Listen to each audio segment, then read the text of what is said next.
Muy buenas a todos. Hoy vamos a hacer algo un poco diferente. Vamos a hablar de Rivendell, pero no del de las películas, sino de la inspiración real de las localizaciones de un viaje que hizo el joven Tolkien por Suiza. Pero no os lo voy a contar yo, os lo va a contar Fernando Frías, que es divulgador científico, colaborador en las charlas Naucas y un gran aficionado a Tolkien, de la Sociedad Tolkien Española, y quien fue también premio Elfwine de la Sociedad Tolkien Española por un ensayo sobre el viaje de Tolkien a Suiza.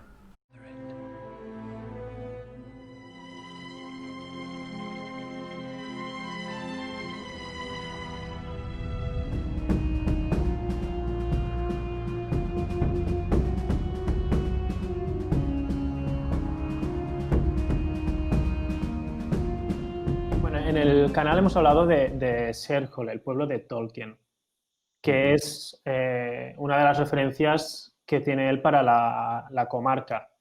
No, quizás no tanto a nivel como en las películas, pero sí de esa Inglaterra artesanal y rural. Sí, Eh, ¿Cuál es la referencia para Tolkien a la hora de inspirarse o de escribir Rivendell? bueno, eso es indudablemente entre otras cosas porque él mismo lo llega a reconocer en sus dibujos, por ejemplo. Es el Valle de Lauterbrunnen en Suiza. Estuvo allí en 1911, le impresionó mucho, todo el viaje le impresionó mucho. Incluso hay ecos, por ejemplo, en esa frase de Bilbo cuando dice que le gustaría volver a ver montañas de verdad. Quiero volver a ver montañas. Montañas, Gandalf. Y encontrar un lugar tranquilo donde terminar mi libro. Pues es un poquito el reflejo de lo que Tolkien también quería, volver a ver esas montañas que tanto le habían llamado la atención. Y Rivendell pues está basado en el Valle de Lauterbrunnen hasta el punto de que las ilustraciones que hizo Tolkien pues son un calco de las vistas típicas del valle. Es confundible, desde luego. Y creo que Tolkien hizo una excursión por Suiza que también puede ser una influencia para ese viaje de los hobbits. Sí, fue un viaje muy influyente en general en toda su obra. En primer lugar, él recuerda bueno, todas las aventuras de montaña, tanto del Hobbit como del Señor de los Anillos, están basadas en las peripecias que él mismo pasó en Suiza con un grupo que además iba variando, pero en fin, eran aproximadamente 12, 13, 14 personas. Viajaban más o menos como Bilbo y los Hobbits, es decir, sin tener demasiada idea de lo que estaban haciendo, sin ningún conocimiento de la montaña. De vez en cuando contaban con algún guía, también contaban con un personaje muy carismático que era Jane Nieve, la tía de Tolkien, que realmente es una auténtica inspiración para él a la hora de describir cómo los guía Gandalf a través de las montañas, cómo los saca de apuros. Es un reflejo de lo que estaba haciendo la tía Jane a lo largo del viaje. ¡Gandalf! ¡Debemos volver! ¡No! ¡Los tocarazas! Pero bueno, aparte de estos paisajes montañosos, de todas estas historias, pues por ejemplo, esa tormenta terrible que viven en el Hobbit, en las montañas, que realmente es una tormenta que ellos vivieron en las montañas suizas, pues también hay lugares específicos que Tolkien recordaba y que le influyeron. Él, por ejemplo, en una de sus cartas, recordando el viaje, hablaba de lo mucho que le había impresionado el paisaje de la Jungfrau, al lado del valle de Rivendell, y de cómo los picos de esta montaña pues eran las montañas de la Moria de sus sueños. Y realmente la Jungfrau pues está perforada por un túnel con grandes estaciones subterráneas bueno, recuerdan mucho a Moria y que estaba recién abierto cuando Tolkien pasó por allí. Tenemos la influencia evidente de Rivendell, como digo, pues bueno, no hay más que comparar una fotografía con sus dibujos y ver que claramente es ese sitio.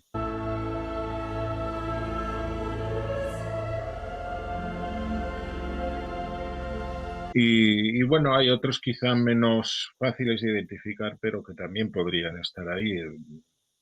Hay que tener en cuenta eso, es un viaje que, bueno, para Tolkien fue fundamental. fue la primera vez que salía al extranjero, que veía ese tipo de paisajes tan distintos a lo que él había vivido, pero al mismo tiempo tan agradables, tan afines a sus gustos, y hasta su vejez lo recordó con mucho cariño. Porque él hace ese viaje de muy joven, mucho antes de empezar bueno, de escribir El Señor de los Anillos. Sí, él, Y él lo hace en 1911, cuando tenía 19 años, y además lo hace de unas circunstancias un poquito raras. En fin, él era huérfano, apenas tenía medios, contaba con la ayuda del padre Morgan para sus estudios y para vivir, con unas modestas rentas que le había dejado su madre, pero muy poquito más. Sin embargo, pues dentro de que las dos familias, la de su madre y la de su padre, les habían hecho la espalda por la conversión al catolicismo, pues la hermana mayor de su madre, concretamente, Jane, llamada Neve por su nombre de casada, Jane Sheffield, Jane Neve, como digo, pues sí que se ocupaba de los huérfanos, sí que estaba muy en contacto con Tolkien y con su hermano Hilary. Y bueno, pues por una serie de circunstancias un poco extrañas, esta señora se asoció con una familia un tanto excéntrica de la época, compraron una granja y para celebrar la compra pues se fueron de viaje a Suiza. Pero además se fueron en plan, vamos a recorrerla andando prácticamente. Y bueno, según las biografías de Tolkien, ellos ya habían organizado viajes. La verdad es que no. El viaje está clarísimo que eran tan primerizos como el que más y que iban guiándose con mapas, con guías de viaje y más o menos como podían por un territorio que además en aquella época era bastante primitivo y bastante subdesarrollado. Las montañas de Suiza no eran lo que son ahora y bueno, pues eran lugares muy pobres, con muy pocos caminos, con muchos trenes, pero en construcción, porque allí todo el mundo se dedicó a invertir en el negocio de los trenes, algunas veces con resultados ruinosos, pero en general era un sitio muy exótico y ya digo, muy afín a lo que quizá inconscientemente Tolkien buscaba, esos paisajes grandiosos, esas montañas, ese ambiente tan propicio para colocar ese pasado remoto que sirve de telón de fondo a sus historias. no, y sin duda le impresionó seguro porque escribir sobre algo que has vivido hace tiempo, pero que te llega a influir para escribir con esa base, es que le impresionó seguramente. Y pasaron por ese valle que comentabas, que Rivendell en el fondo también viene de la palabra de valle.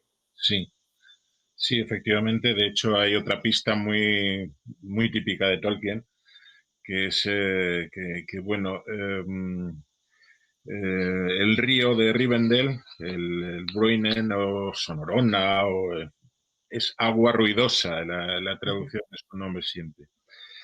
Y Loiterbrunnen realmente significa eso. Entonces, pues es una pista clarísima, pero en fin, él incluso muchos años después, cuando en las cartas a sus hijos recuerda el viaje, pues hay partes del viaje que no recuerdo en absoluto, pero hay otras que se nota que sí que le influyeron y que le gustaron mucho y que sí recuerda con mucho más detalle. Y una de ellas es esa, el Valle de Rivendell, de principio a fin, incluso con alguna circunstancia curiosa, como por ejemplo hace pocos días un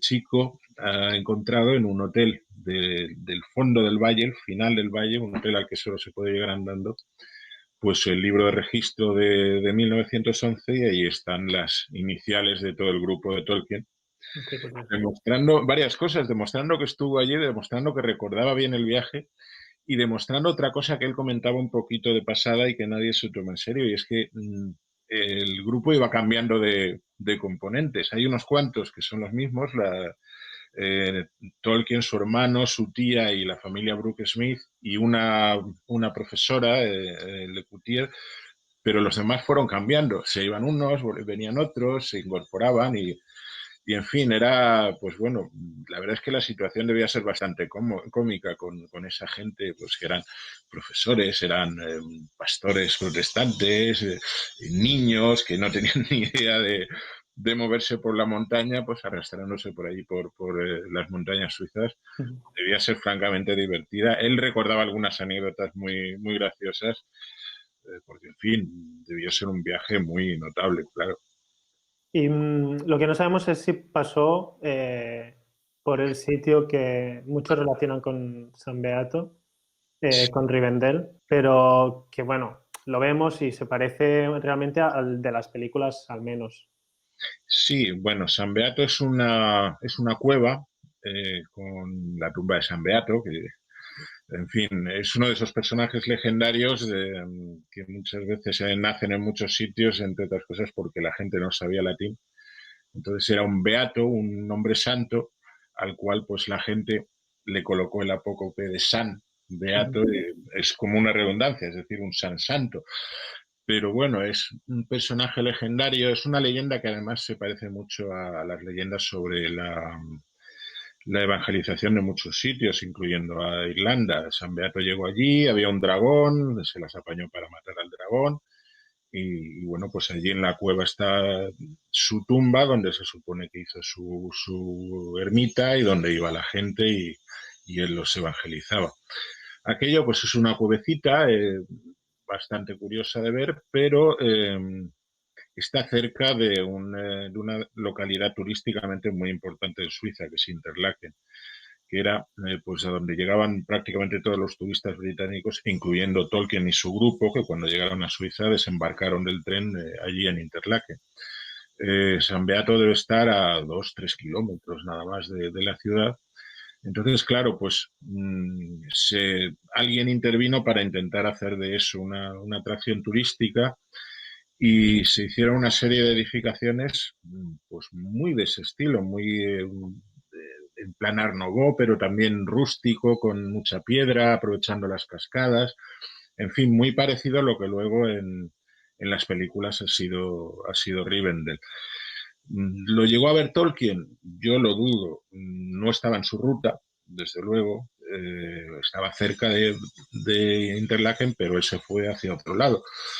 Por otra parte, pues como te he comentado antes, él recuerda muy bien lo que le llamó mucho la atención, lo describe, incluso hay partes del viaje que dice no recordar, pero luego, por ejemplo, toda la segunda parte del viaje no la recuerda, excepto cuando llegó a Zermatt y vio el Cervin, el Matterhorn, una posible inspiración de la montaña solitaria, que también le llamó mucho la atención y también recuerda con detalle. En fin, cabe suponer que si hubiese visitado esta cueva, no solo por esta leyenda tan afín a sus ideas, a sus fantasías de dragones y a sus ideas religiosas del catolicismo, sino por el sitio, por ese ambiente, pues si lo hubiera identificado de alguna manera como Rivendell o incluso si lo hubiera visitado, cabe esperar que hubiese hecho alguna mención, pero no hay ninguna en absoluto.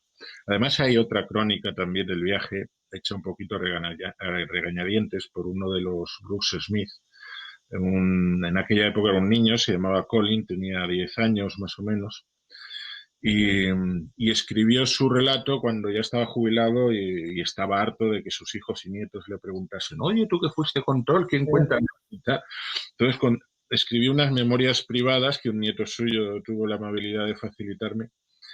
Y bueno, dentro de que es bastante inconsistente, pero tampoco indica que visitaran ese lugar, ni siquiera que fueran en esa dirección. Con lo cual, pues yo me inclino a pensar que no.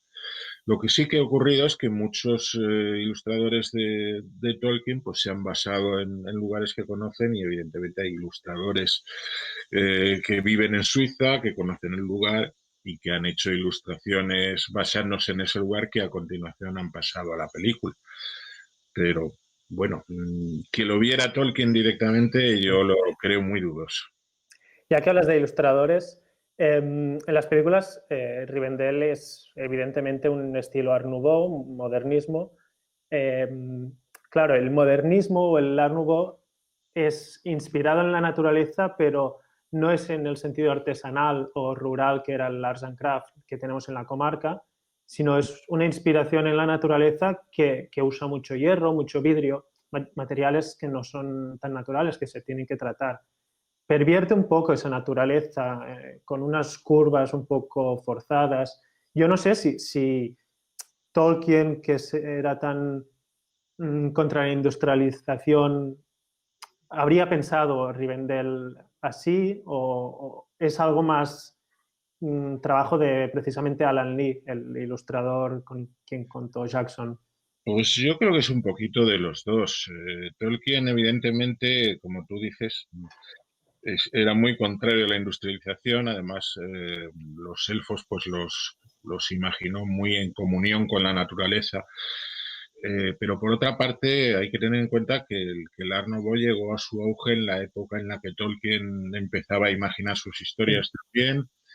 Esas formas tan fluidas, tan orgánicas, como se dice ahora, pues cuadraban muy bien con su concepción de los elfos como parte sustancial del entorno, como integrados absolutamente en la naturaleza.